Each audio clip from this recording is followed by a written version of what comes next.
Thanks to Bug Zero for sponsoring this episode. Bug Zero isn't just a sponsor. They're who we recommend when someone says, "Who should I call for pest control?" Their Insectishield service is thorough, reliable, and the people who show up at your door are just genuinely good. Check them out at bugzero.com. Call or text 417-831-7378. Call or text 417-831-7378. Thank you, Bug Zero. Just a quick disclosure to share in conjunction with this podcast. Each of us are speaking to our personal experiences and do not consider ourselves experts and cannot offer medical, therapy, financial, or legal advice.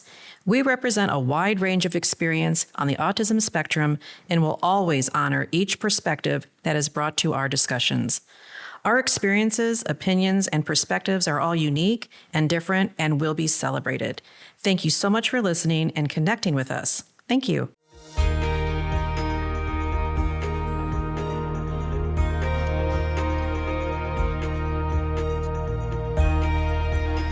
Welcome to Navigating Adult Autism. We are just a bunch of moms with a lot of perspectives, a lot of opinions, and a lot of experience. We appreciate you listening. We are excited to welcome Carrie Cariello to our podcast.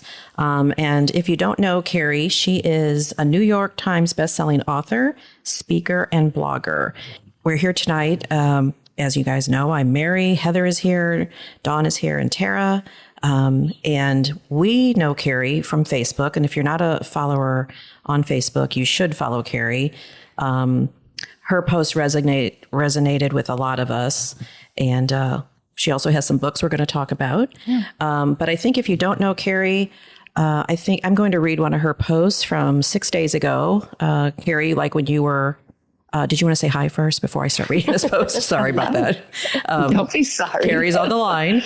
I am. Yes. So welcome. We're so excited to have you here. So to get to know her, I think you'll see why we have her on by reading this post. So it really is a good one. So I'm going to start by someone saying, "Oh, my son was diagnosed with autism when he was 2. Luckily, we got a lot of therapy right away and he got over it.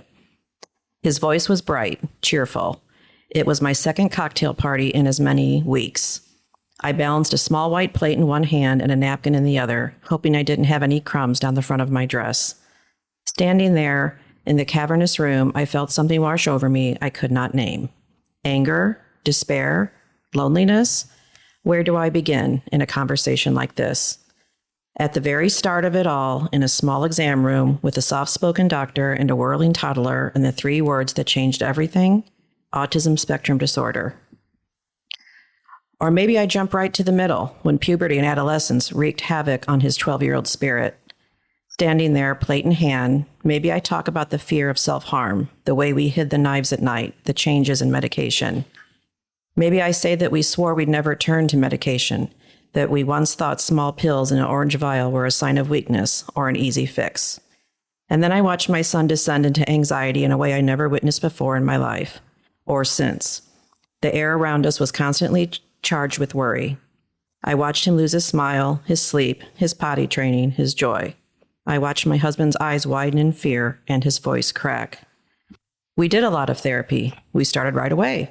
But he still has autism. He never got over it. How do you explain the process that is obtaining guardianship? How the state assigned your son his own attorney and you had to hire yours, and you sat at separate tables and watched your 18-year-old son's face twist and contort while the lawyers listed all of his vulnerabilities out loud. How you watched your son walk out of the courtroom and reach for his father, and on a rain-soaked morning in early May, you worried you dismantled all you built. I do know this. Once in a lifetime, you get the chance to meet a person who is unlike any other person you have ever met. A person who is complicated and honest and tenacious and pure. This person, well, he changes you. He changes who you thought you were. He is a boy named Jack. He is my child. He is my son. Sometimes you just can't explain it all, no matter how much time you have. Sometimes, I'm gonna start crying. Sorry. Sometimes you just need to have faith. You planted a tiny seed in someone's preconceived notion of your narrative, and one day they will look up and see color amidst the black and white. You hope that one day he remembers your face and your hope and your child. Maybe he sees a tall boy and his father walk out of court, and he thinks back to this crowded room and the white plates and the word autism hanging in the air, and he will realize things are not always as they seem. I thought that was We've never started a podcast where we're all crying, Carrie. Sorry, that just really... I'm sorry. No, that was good because I think it resonated with me personally because we've been at those parties, and that comes up, and that's why I really admire you and I like your posts because it's so real. It's so real, and they mean something, and they're different from a lot of posts that are out there, and they're to the point, and they're sharp. So we thank you for that. So, I'm just really excited to have you on. But you really put it together in a concise way. Right. I've watched a lot of your Facebook posts over the last 2 days, and I'm just like, oh my gosh, it's so concise. It's just everything that I'm feeling in just a short little snippet, and it's just really neat. So. Yeah, that was a good one. So can you describe to us your son's spot on the spectrum? I hope to capture it, because I know before we went live here, we were discussing amongst ourselves how, sometimes you look at your kiddo and you think, oh, we're very high. He's high, and he is high. Back when he was diagnosed about 20 years ago, we didn't have levels. Like I know a lot of new moms now talk about level 1, level 2, level 3. Right. We had high functioning and low functioning. And when I was researching for the book that just came out in the spring, Autism Out Loud, I really had to look up what high versus low meant so I could address it. And basically the overview is the degree to which it impacts daily living, right? So on some, through one lens, Jack is thriving. He has an apartment. He grocery shops for himself. He makes meals. His hygiene is all, in order, all of that. And then when you just shift the lens a tiny bit, he's part of a very supportive community. He has a case manager dedicated to him. He has a life skills coach, a social and emotional coach, academic coaching. And his meal the other night was a chicken Caesar salad, which consisted of chicken and crouton. Can I tell you that's one of my son's favorite meals? It's a chicken Caesar salad. They think they're getting a salad. He really was like, look at me. And even if you were to kind of be granular about the apartment. So he has this apartment. It's across the street from his supported community, and he lives alone. And there's that phrase, splinter skills. And when we got the apartment, his splinter skills really showed up, which is essentially you master a skill in the context of a larger topic, but you don't master the whole skill set. So we signed the lease for his apartment. Well, he has no idea what a lease is or what that means in terms of time and money. But he asked the landlord for a floor plan of the lease, and he went online to Amazon and ordered every single item according to the measurements of the floor plan, every wastebasket, the bed, nightstands. Oh, so that's his splinter skill, and yet he thinks dollars are printed at a bank. Yeah. Right. Yeah. So it's like the lens. I mean, of course, he's navigating the world without us in a really supported fashion. I don't see him really ever living without support. Mm-hmm. We're cautioned to always hope, and which I think can be a little bit toxic, because I think I'm learning that hope should be fluid. We talked about driving.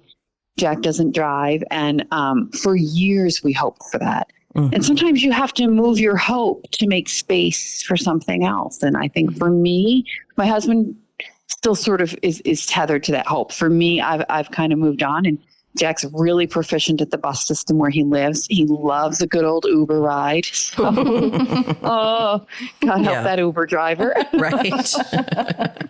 Right. So does he talk the Uber driver to death, or how does he treat the Uber driver? I have a feeling there's a lot of talking and observation on Jack's part. In fact, there was an article in the New York Times about a kiddo like Jack who loved Uber, and that was his main way of getting around. And because he was so chatty, I guess Uber gave the feedback, Uber rates us. Right. I just learned that recently. Yeah, they do. I didn't know that. They do. Yeah. And this boy in the New York Times, not Jack, got such a bad rating that he got removed. He couldn't use Uber anymore. And that struck me because I thought that could be Jack. Mm-hmm. Maybe asking too many questions, or he's not, I don't know about your kiddos, but Jack's almost 6'6". He is massive. And just the size of him moving around the world is something that alarms me from time to time. Right. Yeah. Right. The other question we had is, I know you touched on the community program where he is right now. Can you describe your son's current placement in the community program I know he lives across the street and you talked about that, but was there pros and cons? What are the pros and cons of choosing that? Or how did you go through how to place him or what to do with him, for lack of a better term? It was that is one of the number one questions I receive. Yeah. And it was difficult. Well, basically my kids have 5 kids. They're all about a year apart. So we dropped my oldest son off at his college, went to college in Philadelphia. And when we were there, I could see Jack kind of absorbing it and taking it in. And I thought, this is the first time he really sees himself outside of the house. Like, oh, this is what a dorm looks like. And Jack is a very tactile learner, a very tactile, consumer of the world. So he was tracing the windowsills, tracing the desk. And I thought, he's visualizing this for himself. Mm-hmm. And so we got home after that weekend and I just sort of set to work trying to see what is there for a kid like him where we could give him a college experience. And that's how I describe it. He does take classes and he is on track to get a degree. I basically went on a website called thinkcollege.net and they have so many great tools in terms of narrowing down for the neurodiverse student, how far do you want them from you? How much time do you want him or her to spend in the neurodiverse population versus the neurotypical? Because Jack's expressed he doesn't always want to be around diagnosed individuals. How much scaffolding is there? And at the end of the day, there were 4 programs that fit our specs. And within those, each program has 2 spots available every year. So it was really arduous. Wow. And then the mother that I am, I was like, oh my God, his services stop the day he graduates and that's it. What am I going to do? What am I going to do? Right. And I was a little panicked, that's he and I, by the end of his high school, I would almost say we had become companions in a way that I didn't love. And I always say we wore tracks around the town, right? Grocery store, he loves this cafe. We'd stop at the post office and I just thought it's time for him to make some new tracks. Yeah. And he did get accepted. It's just a stark contrast when you have a neurotypical going, you send SAT score, they send SAT scores in their essay and whatever. With Jack, I had to get a psych report. I had to get proof of diagnosis. I had to send a list of medications. It was very eye-opening. And once he got accepted though, that as a couple, I talk a lot about marriage. Mm-hmm. Luckily, my husband's 2 feet from me right now, smirking at me, but that's when our real work began because Joe and I were not on the same page about whether Jack was ready to go. Right. And it was night after night on the couch, going back and forth, pros and cons. Will he be safe? And when you say the pros, this program has been life-changing for him, but that doesn't mean the first year wasn't incredibly bumpy. Because in addition to autism, Jack has severe anxiety and OCD, and his OCD shows up as looping thoughts that he can't get a hold of. Mm-hmm. So he was faced with this really different social landscape when he went there, and he could not get a hold of that anxiety. And he became very attached to another student who didn't reciprocate the fondness. Mm-hmm. And that sent Jack into, an absolute tailspin. There were moments where they thought they couldn't support him. Right. And I remember thinking, if we have to go up there and pack him up, he will be devastated. Right. Yeah. Oh, gosh. I know. Yeah. Fun. Yes. So light. Yes. So go ahead, Dawn. Yeah. How far away do you live from Jack? From your post, you were talking about putting Jack on a Greyhound. So there's some distance between where you live and his community. He's about 2 hours and 40 minutes from us by car. And the first summer his started in the summer. And that very first summer, his grandmother passed away. It was not imminent. It was, we all sort of were expecting it. And we said, we'll come get you, Jack. And he said, no, I will take the bus. And again, that splinter skill perfectly captures it, right? So he'll go on his app. He loves an app. He gets his ticket. He picks his seat, packs his stuff. He gets himself to the bus station. Once there, he started texting the group chat one time. There's a Karen sitting in my seat. Oh, she won't put her things up. Oh, yes. Yeah. Mm-hmm. Yeah. So my oldest son, I don't know if you have other kids, in college or whatnot, but my oldest son is too cool for the family group chat. He might pop in once in a while, but it's not immediate. Right. But when Jack starts in on that, my oldest son, Joseph, is like, well, we're not going to do anything, Jack. You're going to find another seat. You're going to, Oh, that's good. Yes, he gets a lot of direction from his brothers. Yeah. Oh, that's good. Yeah. So how are his relationships with his other siblings? I know you made a short post about, I think, your daughter Rose and how she was at college and she heard someone behind her use the R word, which is retarded for some of those that you don't, I always think the listeners know everything, but they don't always know I got referring to. I got on a whole fight with somebody on Facebook on stop the R word. Oh, I hate that. Yeah, it was so. We've written lots of letters. Right. Yeah. Terrible. And she's turned around and said, please don't use the R word. I don't know if she said please, but she said, don't use the R word. And I thought, oh, that's cute. And you made a nice little, I probably have it somewhere here, but about siblings and how they're tough and always standing up for your son. So I thought that was a sweet post and a good picture of Rose, by the way, too. It's cute. Oh, she's lovely. She does not like to be photographed. Rose, for reference, is 6'1", so we do not have smallies here. Oh, wow. Smallies. Good for when you. When people see me in person, they're surprised that I'm fairly tall. I'm 5'9", but in family photos, I look like a potato. Okay. No, you don't. Oh, my gosh. You're beautiful. Yes, you are very beautiful. Oh, gosh. Oh my gosh. They each have a very unique relationship with him, but it really has, it's beautiful to watch. My oldest is definitely the leader of the family, very typical firstborn. And he's the one who's always been kind of the light for Jack. Like, okay, Joey does this, I can do that too. He rides the big bus, I ride the big bus. He college, then that's what I'm going to do too. My middle son, Charlie's just sort of this really fun, playful guy. And he has limitless patience for Jack. So when he's home for breaks, he brings Jack everywhere. Movies, errands, wherever that he wants to go. That's nice. There's a phenomenon in our house that we call leapfrogging, where the sibling behind Jack leapfrogs over him in emotional development or a milestone, like getting a driver's license. Mm-hmm. Yeah. And that's always very painful for both of them. Mm-hmm. And the driving particularly, but my kids always said to him, I will always take you where you want to go. Oh. And they always lived up to it. Oh, I would say my youngest son, Henry, who's still home, the last one home, he hates being the last one home. He's like, stop staring. We're like, hello.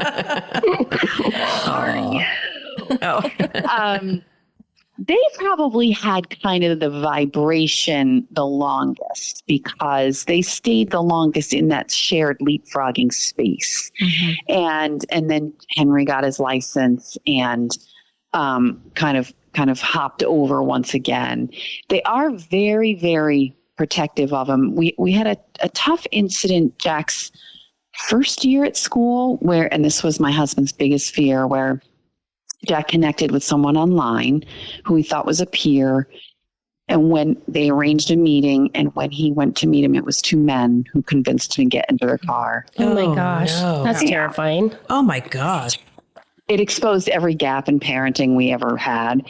And it was a really, really panic. I mean, he was safe. They brought him back. It was like if you were going to write a horror movie, you would say, where should you meet? An abandoned warehouse.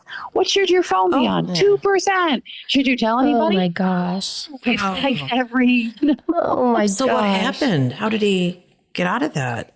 So they asked him to use his debit card to take money out. And for some reason, whatever reason, his debit card didn't work. And so they brought him back and dropped him off. But in the meantime, somehow Jack's wallet went missing.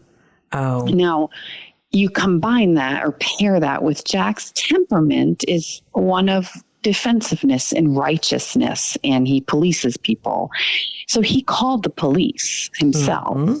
Yeah. And then they finally called my husband, and Jack, I'll never forget it, screaming in the background, screaming how he's going to slash their tires when he finds them. I thought, he's going to be arrested himself. Right. It spawned a lot of conversation. I called his program and I was like, I think you need to do like a little, they do workshops and things. How do you behave when law enforcement is involved? Right. You don't go off the rails. Right. Yeah. Yes. Yes. But Charlie was still living here. My son, Charlie, 4 in college. Right. And Charlie, you can't see me, but there's this they call it the elephant, where you kind of like get all like alpha bravado, and Charlie's like, that's it. Well, let's go up there. I'm like, okay, everybody just has to slow down. We're not going anywhere. Oh my God, I would have been a total wreck. I would have been a basket case. I guess he didn't tell you till the police were called? I mean. Yeah, he waited, and then he called his father. And Joe finally had the officer come on the phone, and Joe said to the officer, this is my son, he has autism. And the officer was like, yeah, I'm aware. Like they had been thankfully trained. Oh, thank goodness. Yeah. One of our co-hosts, Elizabeth, she does a lot of training for the local police officers and is an author. And thankfully, the 2 times that we've had to call the police, we have a very trained police force as well. So that's thankful for that. That's really good. It goes south very fast. Right. And I do think the example that you're giving, Carrie, like all the things you're talking about with Jack, that like he can do this, but then there's this situation where he can't quite, like, that's why it's so hard to describe. Exactly. Where like how wide the spectrum is and how varied it is. And I know that it seems like sometimes the autism community, at least currently, seems very, what is the word? Divided. Divided, Yeah, yes. Divided and hard. That's right, Carrie. Yeah, and like we're kind of fighting against each other, but like that's, I honestly, I think because this podcast that we started 3 years ago, we are all, we're all in the same Southwest Missouri area, but our kids, like, we felt like this was the first time where there was something where people could have like really tons of stages of the spectrum represented. And I will say, like, from being married to having a child, like Cynthia's son is married and has a baby. And then, we have things in the middle, and then we have, Zachary with 24/7 care, but like we've learned so much from each other. Yeah. Right. That we understand better the levels of the spectrum and stuff because we're hearing these stories. And I think that's what's so great about the pages and the page that you have, that I've subscribed to. Like, you were kind of a little bit of my therapist. Yeah, Oh, exactly. gosh. Exactly. I don't know if that's a good idea. But you know what I mean? Like, just hearing what's happening to other people and having that shared experience, at least as an autism parent, even if the situation is not exactly the same. Right. I think we still, our heartstrings are pulled for each other when whatever it is we're going through at whatever level. Yeah. So I think it's just a confirmation of our feelings, of all of our feelings. And we all, when our kids were younger, there was lots of support. There was someone there for you all the time. It was cute. Yes. They were still young and they were cute, and you would apologize and people would say, oh, it's no big deal. But now we have, like your son is 6'6" or close to 6'7". You said my son is over 6 feet. Same here. And he's driving. He got in a car accident one time, totaled his car, and the lady just cussed the heck out of him. And he just crumpled on the ground like in a ball, crying. Yeah. Not what a normal adult male would do. Right. It's just those different circumstances and it's so good that our police officers were trained in that, but they didn't know that he had autism. So it's just like, it's just such a different perspective once our kids are, adults. Right. So right. that's why we started this. Right. And, for lack of a better term, they kind of look normal on the outside, until they start speaking or acting in a certain way or, behaving in a car accident or different situations. But so, I get it. Like I always say, my worry is both my husband and I worry that Jack's going to come up against somebody on their worst day, and he's going to cut them off on the way to get his ice cream, or we're constantly cautioning him, don't be first. Don't be first out of the elevator. Don't be first to order at a table. Be second. You have to tell them where you want them to go. Be second, because he's a man on a mission. And like you said, he doesn't. It takes you a second to be like, okay, there's some neurodiversity here, right? But it's not instant, right?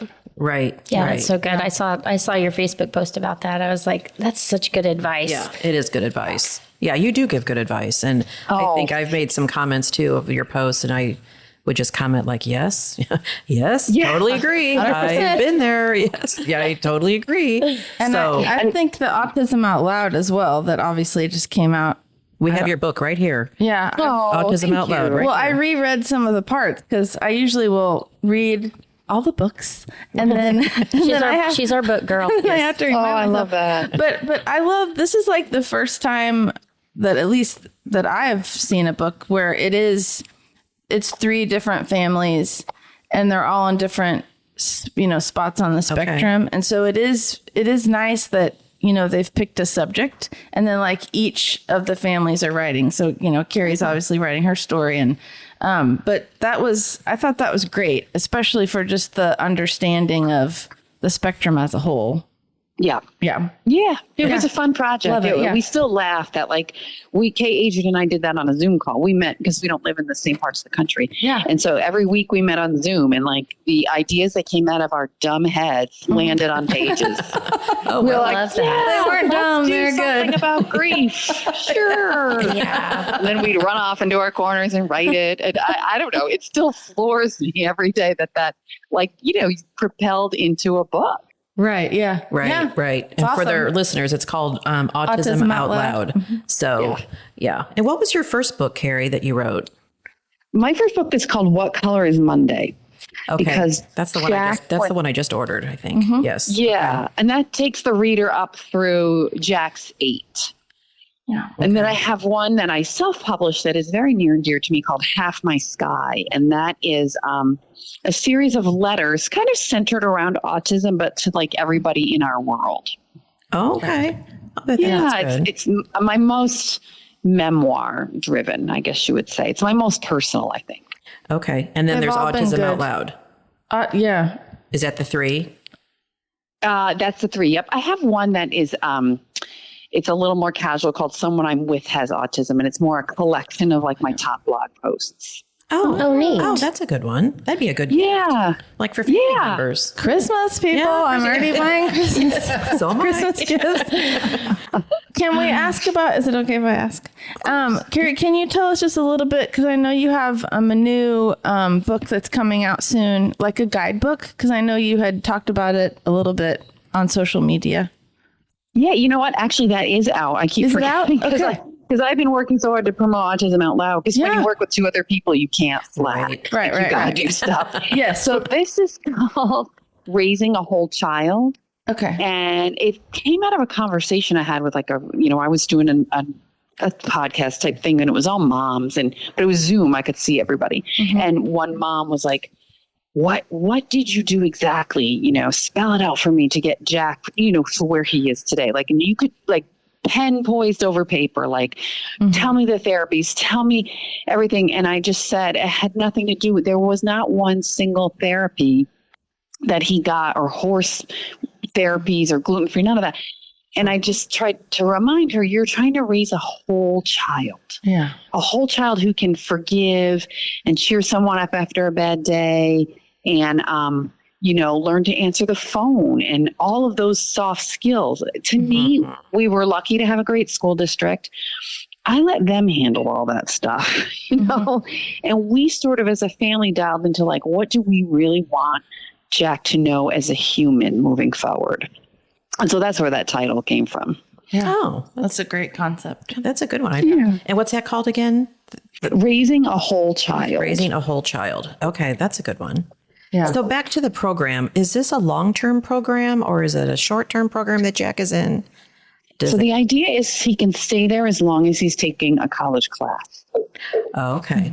There's 3 colleges surrounding him, and each student in the program chooses one of the colleges to study at. We opted not to do community just because those classes are 3 hours long, typically at community college. So he can be in this program, for 10 years if he's taking a class. So my husband likes to joke that he might go on to get his master's degree at some point. Because what's beautiful about this program is the social component. Yes. They have like 3 to 4 outings a week, and he does them all. He goes to every single one of them. Sounds like a great program. Yeah. It is amazing. It is. I like to warn people that it is not cheap. The first 2 years were $80,000 out of pocket. Wow. Okay. Yeah. Wow. Yeah. Wow. So I hope that things like this will become more and more accessible to families like ours. And, Yes. We actually we're in the same city as Missouri State University, and we also have a Christian college called Evangel, and they both have programs for, I guess, not Developmentally. Yeah, developmentally. Yeah. Disabilities. Yeah, because it's not specific to autism, but Zion, my son, did 1 year at that program, and it wasn't like 80,000, but it was definitely a chunk of money that we weren't anticipating because we didn't think he would be interested in college, but we primarily went in with the social aspect. But my question is now, is he with other people on the spectrum? Because like my son has said the same thing as your son, is that he does not want to primarily hang around with people on the spectrum. He wants to hang around with, Typical. neurotypical people. Yeah. So tell me about his classmates. Does he? So he takes classes at a typical college, Okay. a very welcoming, kind of laid back college where neurodiversity is very celebrated. And just this year, he has started connecting with people from his college classes. Oh, neat.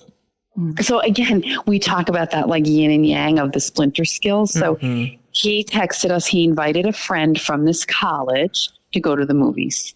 And the friend said yes. So Jack, we've always tried to coach Jack on hospitality. Like if you invite someone, it's often you get the ticket or you offer to buy something, whatever. So as soon as the kid said yes, he went and bought the ticket. And then the next day the kid said, I really don't think I can make the movies. I should really study tonight. Oh, well, irate. Yes. Then Jack's texting me, I'm very angry right now. And that you just get a stomach ache. I'm like, oh boy. Yeah. He was in an Uber on the way to the theater because the theater told him, you can only exchange or return your tickets in person. And then it was a lot of ruminating, like he should have planned better. Why would he, Jack is such a planner. And then the worry, like what if he bails on me again tomorrow night? I said, then you can just go on your own, but that's a long-winded answer. His program itself, I don't know what people's diagnosis is, but they all are working through similar vulnerabilities, anxiety, executive functioning, struggling. Jack has a lot of academic support. That's good. Yeah. And so he educationally, though, he can keep up in regular, normal college classes.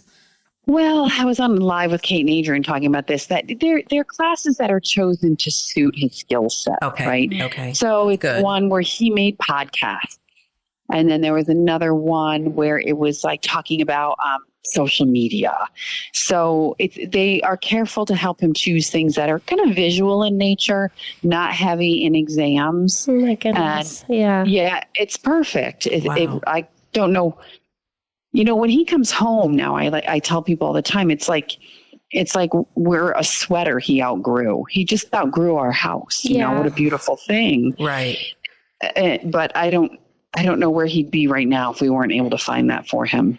Yeah, I can see. Like my son lives in his own apartment, but it's still constant caregiving. I still have to pick him up and take him to work and grocery stores. My mother-in-law helps out. And just recently, those splinter skills, like you were saying, he'll do good for a while, and then something will pop up and remind you, like, oh, okay, this is why. This is his diagnosis. Like he was making. God love him. He's a very planner and organizer. He sounds a lot like Jack, but he had bought chicken to put in the crock pot because he wanted to make some chicken Caesar wraps. And he wanted, Well, so and it's So familiar. yeah. So he goes, I just really want to make a chicken Caesar wrap. I love Jimmy John's chicken Caesar wraps, and I said, well, let's cook the chicken, make it easy, use the crock pot, and well, I came home. I was gone all day running errands, and I came home. My husband says, oh, by the way, when I picked him up from work today, he put the chicken in the crock pot. And he just put it on warm. And I told him, oh, don't worry about it. That's fine. I go, well, it's not fine. So sometimes, you have two. You have the husband and you have the son. Oh, yeah. And I'm like, it's warm? You want him to end up in the ER with E. coli or whatever? So I had to call him. And right away I called him. I said, throw the chicken away, and don't just throw it in your trash can. You need to carry it out to the dumpster. You can't have half-cooked chicken in your trash for God knows how long. And okay, Mom, I didn't know. And I guess because he's tall too. So if he would have bent over a little bit, he would have seen that there was a low setting, because he said, well, I didn't really see the low setting. So make it long story short, the next morning we're going to work. We revamped this conversation again. And I said, well, at least you have some leftover chicken. Because he bought the big bag of chicken with the frozen chicken breasts. I don't really buy those. I buy the little bitty raw organic chicken tenderloins, but he bought that big bag that there's 10 breasts in there. Was planning. He was planning. Oh, well, guess what? He dumped the whole bag into the crock pot. Oh, no. Because he goes, well, what do you mean I still have chicken left over? I said, well, and I just assumed that he would know to put like 2 chicken breasts in the crock pot. Yeah. He's going, no, I dumped the whole bag in. I'm out. And I said, I'm okay. I said, well, and he goes, well, don't get mad. Are you mad at me? No, I said, well, no, but I'm thinking, okay, how am I calmly going to?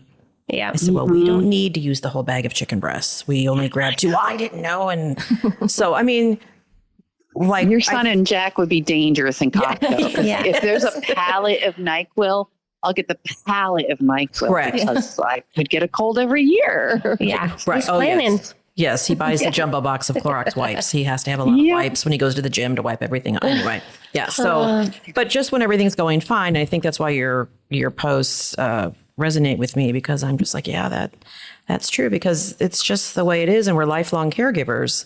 And right when you think something's going okay, something gets thrown like that, or so there's something new every day. Yes, there's something new, or a phone call, or what? Yeah. A new worry. A new worry. Yeah. A new worry. So Always. I'm very familiar with that. Right. So what do you see? You said 10 years, he can be in there as long as he's taken a class. So do you kind of have that comfort right now? We're like, okay, well, we're good for a while, and then. I mean, yes, you're always sort of thinking. I'm always thinking. I work with this phenomenal educational coach, Jordan Burstein, Burstein. Highly, highly recommend him. And I like to run to him with all my problems. Like if I meet you virtually, or I meet through this landscape of social media and I have a problem, I'm going to run right to you. So just be warned. So something came up with Jordan, and I ran. Because Jack got written up for misconduct because he went into the IT office of the college space, completely deregulated because his charger wouldn't work. And people got very alarmed. So anyway, I called Jordan immediately, like he's my best friend, and he is not my best friend. And I'm like, Jordan, blah, blah, blah. And Jordan likes to say, good. He got that misconduct in a supported space where they're going to figure it out. This is good, Carrie. I'm always like, there's nothing good about this. Yeah. But it's not good when you're going through it. No. I said to Jordan one time, this is what I think. I just think if we can get him to the point where we have somebody check in on him like once a week, once every couple of days, make sure he's doing okay, like well into his 40s and 50s. And Jordan goes, no, the idea is we get him to the point where he doesn't need that.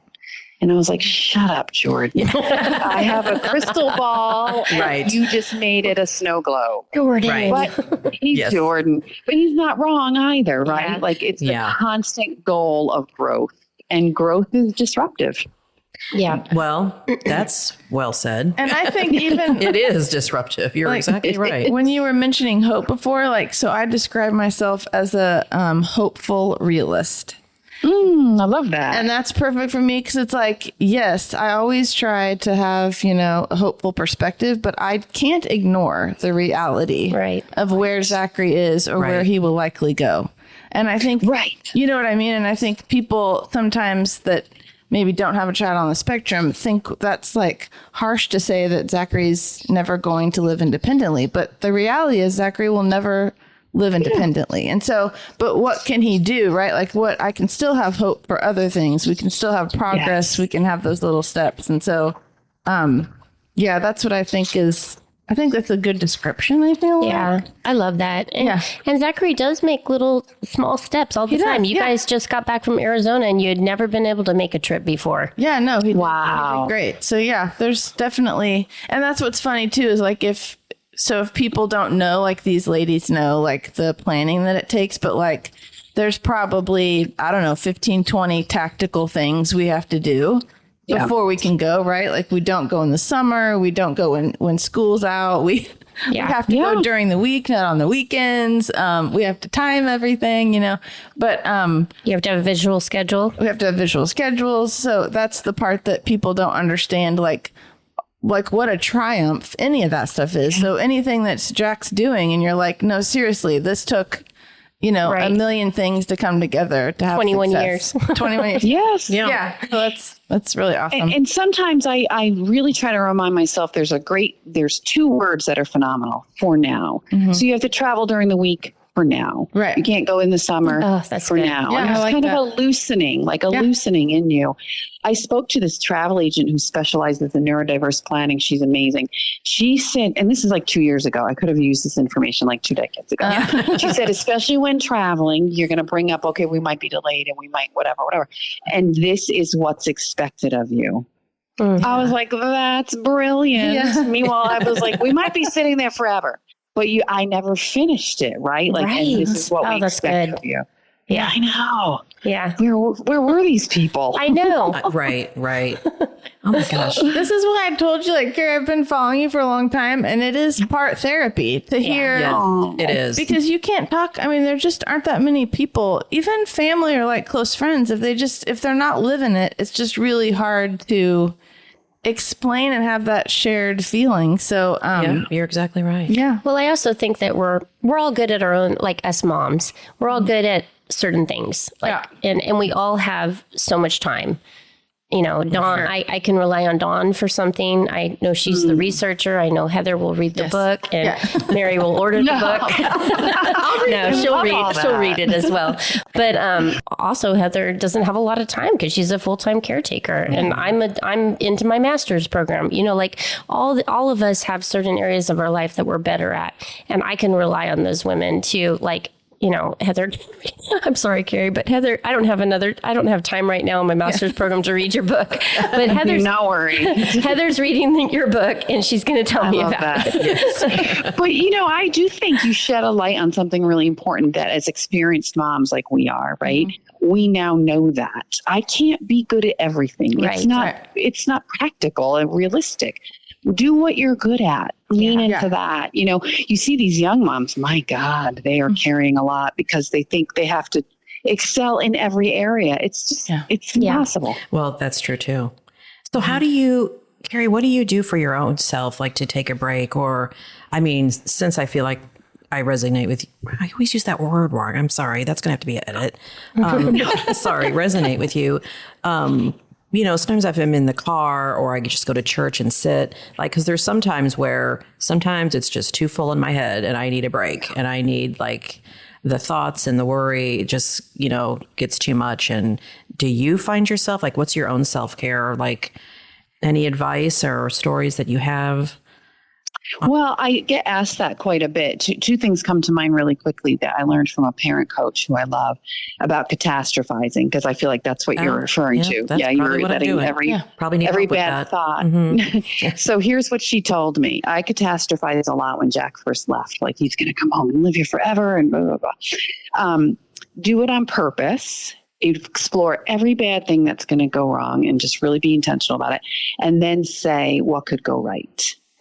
And when you flip that and you choose a place of discovery and being curious about a different outcome, it really is, your brain will start flexing to go there first.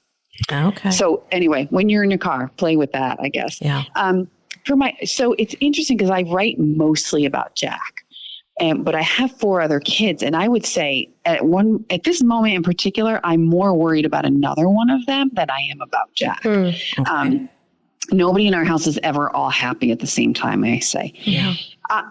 My self-care has always been running and yoga. And so I've always been really selfish about that. Like, I need this 45 minutes a day. And I always encourage young moms behind me to safeguard it. And you safeguard the things that matter to you in a couple of ways. You vocalize it. I'm running today. And then you just create this little barrier around it. Like, and it doesn't have to be running. It could be anything that's meaningful to you. Mm-hmm. And you make sure that nobody gets into that boundary. I also don't, for entertainment, I never really seek out autism related material. Mm-hmm. And people, I know Love on the Spectrum is amazing. And we watched a few episodes, but that's not where I want to put my decompression space. Mm-hmm. I don't really read about it.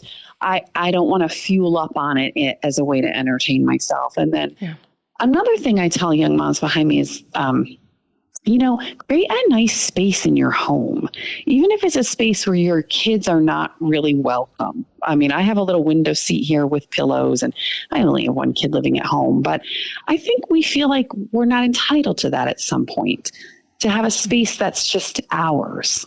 I love that. Yeah. I love that because too. I mean, usually when our kids were young, the dog and all 3 kids were in the bathroom with me. Yeah. You can't even go to the bathroom by yourself. I love the idea of having a little space.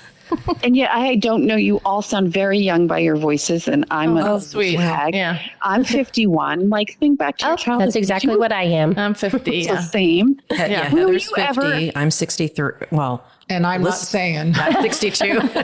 Dawn's a little older. Go ahead, Carrie. We're all the same we're all the same generation. If you think back, were you ever in the bathroom with your mother? No. No. Yeah. So when did we become so boundaryless? I don't know. We were not allowed in my mother's room, and it wasn't a me thing. Yeah. My mother was single, and it was just, she was divorced, and it was like, no, there's no kids in here. Unless you're sick in the night. But at some point we let that boundary go, and I can't say I'm not guilty of it, but I wonder where the evolution came from. I don't know, but that's a great point. Yeah. I wasn't allowed in my parents' bedroom, and my kids are always walking right in. I'm like, hello, I'm not dressed. Yeah, true.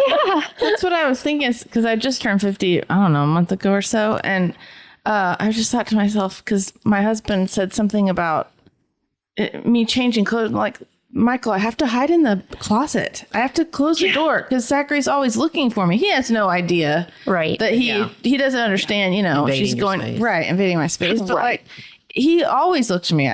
There's not. I mean, I think I can pretty much shower. I just kind of yell. Like even today, I heard him approach a door. I was like, Zachary, no, I'm Mama's busy. Yeah. But going to the bathroom stuff, no, still the same, and when Michael's home, he'll be like, Zachary, whatever. And I'm like, Michael, this is very normal. So I'm not used to anything else, but I just got to think, it's like, I am 50 and still doing this. Like, this is crazy. Strap in because it's it's going to be a long for now. For now. There you go. Oh, that's so good. That's my new phrase now. I do love that you put a lot of emphasis on your marriage. I've noticed that in a lot of your posts. Do you want to talk at all about that? Yeah. I mean, and your husband's listening, right? Years. Yeah. I think he is. He's moved, he's morphed, he's migrated. I do talk a lot about that. And so another question I had from a young mom was like, how did you make sure all your kids got enough attention? 5 of them. And I didn't even think before I answered. And I said, worry less about the attention your kids get and more about the attention your marriage gets, because our kids have other outlets, friends, teachers, neighbors, grandparents, siblings. Your marriage has 2 participants in it, and they are the only 2 people that will pay it the attention it needs. Yeah. I seek to normalize marriage counseling. Joe and I went for probably 4 years. We loved it. We absolutely loved it. Oh, wow. And I always sort of use the metaphor, like if, not because Joe's a dentist, but if you had a toothache, you would go to a dentist. If you don't know how to fix your car, you go to a mechanic. Why are relationships, they don't get the same treatment? Right. And so I think marriage is hard. There's this phrase I use called marriage fatigue, where you're just solving the same problem over and over. As humans, we're not meant to solve the same problem over and over. We want new material, but marriage, especially, you sort of get a little stuck in that dynamic. And so, I'm very normal. I'm very realistic about the dynamic Joe and I have. We've always had it. We have oceanic calm until we don't, what it's like to rupture and repair in front of your kids. Yeah. What it's like when you're raising a kiddo who's can only match the highest regulatory system in the room, and you're married to an Italian who runs at a 12, literally a 12 all the time. How do you step out of being the person, like the only one who, a lot of moms are like, only I know how he likes his pizza. Only I can do his medication. I did that for many years, and it took me sort of taking myself out of that triangle, I call it, of me, Joe, Jack, for them to develop like a really beautiful, messy relationship. But it's just theirs to call their own. And I remember you've used the term a lot, manager of moods. Yes, MOM. And that is like, I have used that. That's why I'm saying I've gotten free therapy from you, Carrie, because it's like, because your examples of of Jack and your husband, like giving them space to just work it out. In their own way, that's tough. It's tough for a mom to do that when you can just. Well, we're fixers, right? We want to fix everything. Yeah. I mean, that rings a bell with me because my husband has told me to step back and let me. I've got this, and I'm like, do it. Oh, but do you know about this and that? And he does this and that, and I do think that one of my son's years ago major meltdowns that he had really kind of brought us together. Like it was a bad thing, but. It brought us tighter, and we resolved it, all three of us together. And when those happen, now we're on the same page. We know what to do.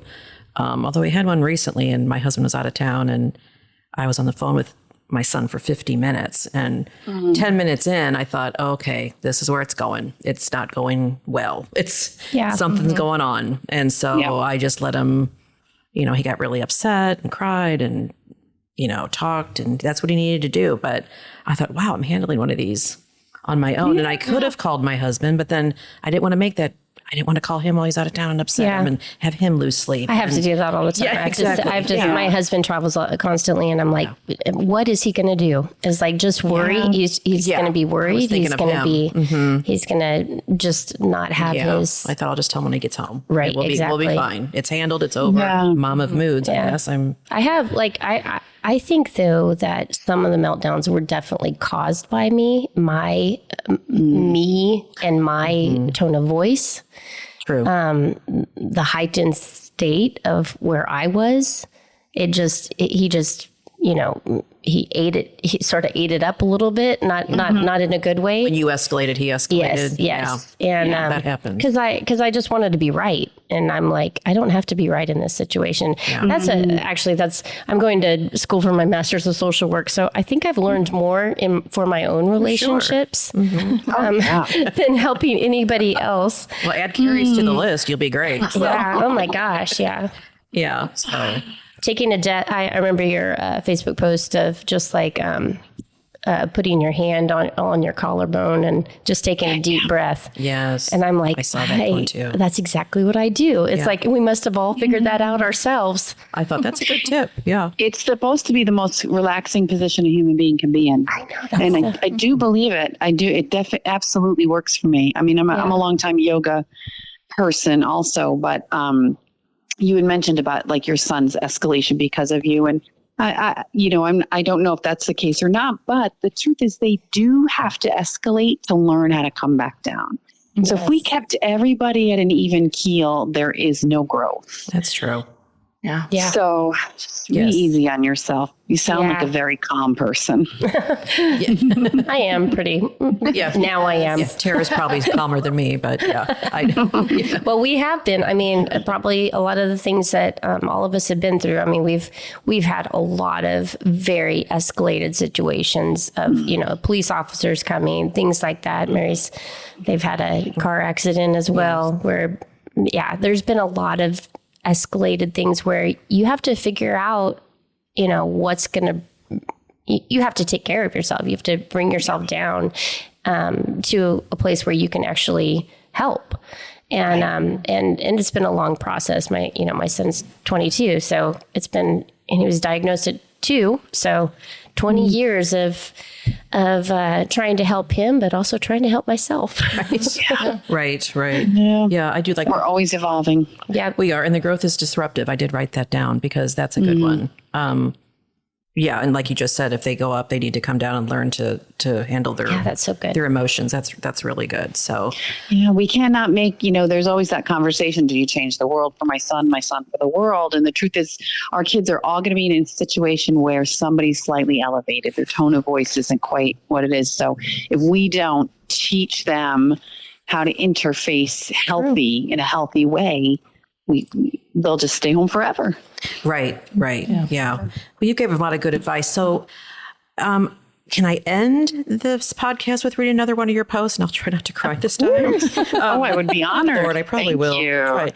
Yeah. And then when I'm finished, we can tell everybody where to find you, as far as anything. So, do you guys mind if I do that? No, good. go for it. This is another one that She's just resonated. trying to make us cry. I'm ready to cry. I just thought we'd all end it on a very sad note today. I'm kidding. I'm just kidding. That was, I just thought it's worthy because I just know we have a lot of listeners that aren't on Facebook or mainly my older sisters who are not. But anyway. We're doing this all for Mary's sister. Mary's older sister. All right. I'm just kidding. No, I'm kidding. There's a lot of people, but anyway. Okay, this is one, and I've taken screenshots of them, so hopefully I won't repeat sentences, but and I don't know when this one, it was pretty recent, I think. So it starts by, your name is Jack. You have autism. There were times I tried to contain it, but containing autism is a little like trying to hold a tornado inside of a bucket. The bucket topples over and you are left with a lot of lightning and wind. My son, I will not hide you. I will not hide the jumping or the anxiety or the medicine. I will not hide who you are or what you have. I made this decision a long time ago. These things are you, and they are not you. As you continue in your college program, I would say this year has been rich with small milestones, complicated progress, and a whole lot of determination. On our last visit, you smiled a few times and even threw your arm around my shoulders in a spontaneous display of affection. Feeling your arm around me, well, it was like meeting you for the first time. Lately, I catch myself thinking about your first day of kindergarten and the first time you ate a banana and the first time you smiled. Often, I saw the diagnosis before I saw you. For years, I tried to fit you together with my expectations of who you should be, and I always come up short. An infant who never slept, a toddler who never spoke, a 12-year-old who could not stay in public school. The thing is, I never considered the fire within you. Lately, things are better. You are calmer. One might go as far to say that you are thriving in this program. I'm not saying you're cured because I don't believe there is a cure. Since you were first diagnosed, autism has been a trifecta of hope, grief, and peace. Hope is the bundle of rocks I carry with me everywhere I go. They are heavy. I shift them from my back to my hip. Grief is a little box of feathers I keep upstairs in my drawer. Occasionally, when I am alone, I open it. I watch the feathers float around the room. I think about the boy you could have been, a boy who plays sports and makes easy friends and laughs out loud at least once a week, and then I close it. I close the box. And peace? Well, peace is a little like climbing along a jagged mountain with a bag of rocks strapped to my back. I clutch my box of feathers between my palms. I sweat and shake, but I am tired. But every so often I look up to the top of the peak and I see a quiet place.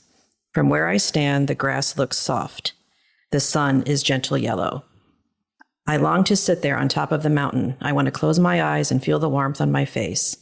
For 19 years, I have held these three things close to my heart. I have nursed my wounds and chased the feathers and ached for peace. For 19 years, I have watched you make tentative progress and then stand very still. I have tried and worked and pushed. I am beginning to see there is a fourth side to the spectrum prism, possibility. Possibility is a light. It illuminates the rocks and it makes the feathers glow and it beacons a path up the mountain. Who can you be? Who will you be? My son, you are possible. Autism is a lot of things. It's a dance in the dark and poetry in motion and a long climb uphill. It is you, and yet it is not you. It's true, we are not at the top of the mountain just yet. Together, we will continue to climb. But every once in a while, I almost made it. But every once in a while, I see the yellow sunshine out of the corner of my eye, and I feel the soft grass beneath my fingertips. Beautiful. That is beautiful, Carrie. See, this is why she's a New York Times bestseller. I think we're pretty sure about that. That is awesome. Beautiful. Yeah. It's like, Thank you. Gosh. Yes, because I just think we've all felt like that, and when you just see someone else kind of felt the same thing, it's just hopeful and helpful. So. We all have the box of feathers and we all have a box of rocks. Right. And we're I always think we just all want to remember we're not alone at the end of the day, Yeah. Right. Yeah. Right. Absolutely. So where can everybody find you, Carrie? Well, I'm on Facebook, Carrie Cariello. That's pretty much my name across all platforms. I just started on TikTok. It's like the Wild Wild West. Okay, we haven't figured that out yet. Yeah, well, can't say I have either, but my inbox is full of men who want to pay my bills. So I'm very rich. I love it. There you go. I love it. Very wealthy Maybe woman. we need to start that out because we need our bills paid too. They think I'm pretty. It's a very welcoming community. Is what I'm trying to tell you. That's great. That's funny. Instagram is Carrie_Cariello. And then I am on Substack, and that's where most of my written work Okay. lands, as well as some resource material, kind of like how to get through puberty, finding college programs. I have an interview with Dr. Temple Grandin over there. So that's sort of my more like practical material. Okay. Well, great. Yeah. Well, it was an honor to have you on, and we're so grateful So you agreed to wonderful. do this. Thank so you nice so meeting much. you, and keep up the great work. Thank you. And we're going Thank to you. post it on our Facebook. Navigating Adult Autism is on our Facebook account, so we'll post it there. And then great. I'll text you and let you know when it's going to air. So Yeah, do that Yes. so I can share it across mine. yes, I That will. sounds great. Yes. Well, thank you for your time, ladies, and for rushing through traffic. Okay. Well, yeah, there is a little closure on the highway. We had to kind of Yeah. detour around. Oh, so no worries. It's Missouri. yeah, thank you. Thank you so much. I Thank appreciate it. you. Thank you, Have Carrie. a great night. Thank you. Have a great night. Talk to you later. You Bye-bye. too. Bye-bye. Thank you. Bye-bye. Tara, where can everybody find us? Yeah, so you can find us on Facebook and Instagram under Navigating Adult Autism Podcast. You can also find 5 of our last episodes on our website, navigatingadultautism.com. And if you want to contact us, we're at moms@navigatingadultautism.com. Thanks for listening. Okay. Thank you. Bye-bye. Bye.